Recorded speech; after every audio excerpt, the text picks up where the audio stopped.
Hi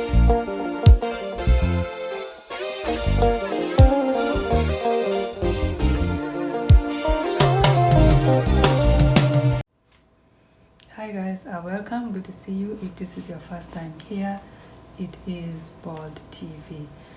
So today I'm going to go, well, if this is your first time in this channel, this is basically a book review channel. I like to do book reviews on some of the books, of course, that I wrote and different books. But so far I'm still on my books. I'm not through with all my books yet. Alright, so today we're going to review this book. I'm just going to take a chapter out of this book.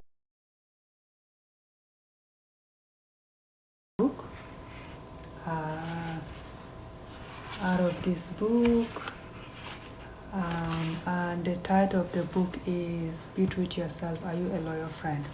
So on page 63 of the book, today I'm just going to touch on page 63, defense mechanism. I don't know, have you heard of defense mechanism?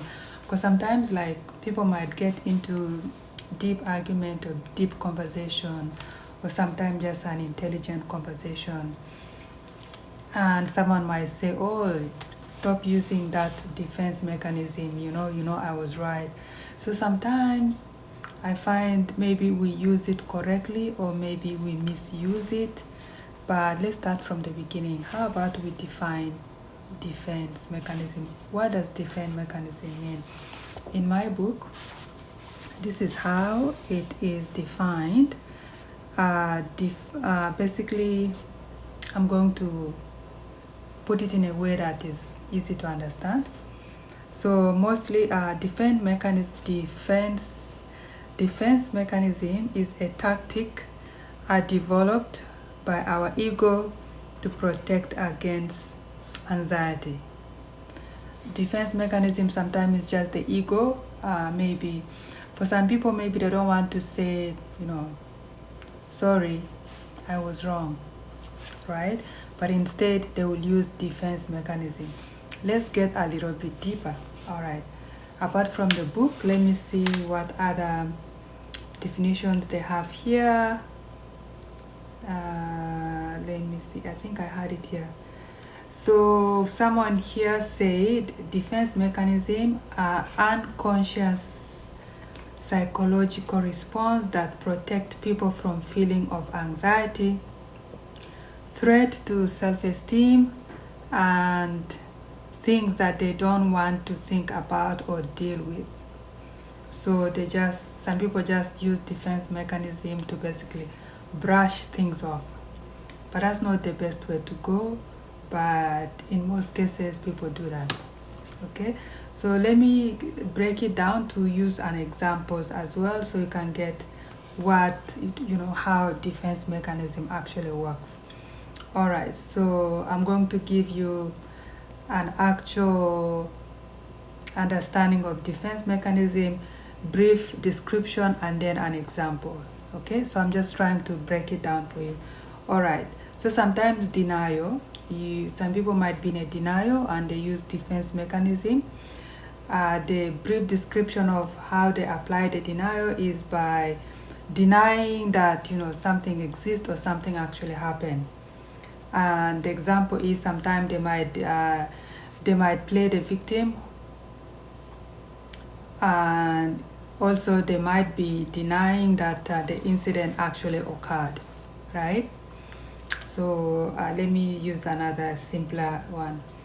Another example is of the defense mechanism. We can say repression. The brief description there is unconsciously keeping unpleasant information from your conscious mind. And the example of that is being abused as a child but not remembering the abuse, right? That is the repression. And then the example of suppression is consciously keeping unpleasant information from your conscious mind And the example is being abused as a child, but choosing to push it out of your mind. You don't want to deal with it.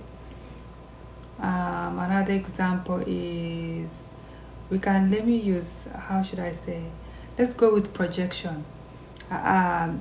Assigning a brief description of that is assigning your own unacceptable feeling or qualities to others.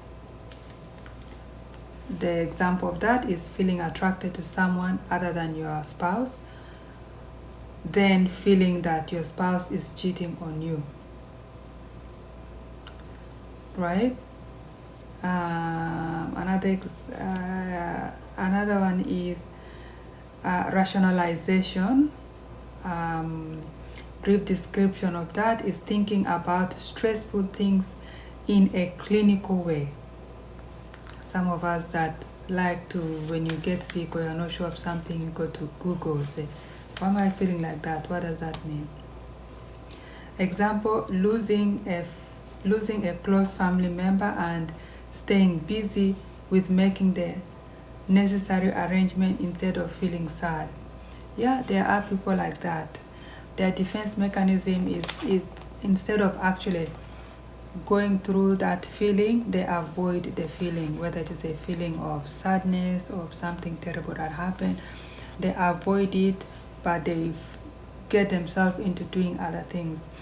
And I think some other intellectualization that people do also is when somebody loses someone, they might choose to say, you know what, I'm not going to take days off. I'm going to continue going to work because I don't want to think about it, right? Those are some of the examples here. Let me see if I can give you guys last one. Regression as a form of defense mechanism.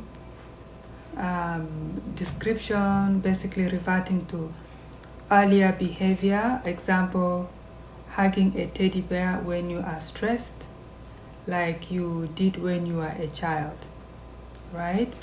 So there are certain things that people do, like, going back to behaviors that they did as a child. So for example, like hugging a teddy bear, it's not like they're a child, but they are trying to do it as if they are still a child, right? Reaction formation. Brief description is replacing unwanted impulse with its opposite.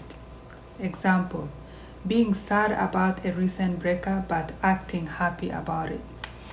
Actually, I think some of you have come across such people, how they use their defense mechanism. Basically, they just broke up. Instead of crying or taking time to deal with it, they'll just be happy, or they'll go on with their own life as if nothing really happened, but it's just because they don't want to deal with it. And those are all types of defense mechanism. Anyway, so I thought I should talk about defense mechanism briefly today. And of course, if you want more details about defense mechanism, you can check this book out. The title of the book is Be True to Yourself. Are You a Loyal Friend? And this is it's on page 63 if you want to read more about defense mechanism. The book is available on Amazon and any of the platform, of course, that sells books. And yeah, so that is it for today. That is it for today, guys, and I'll see you in the next one. Have a good weekend. Bye.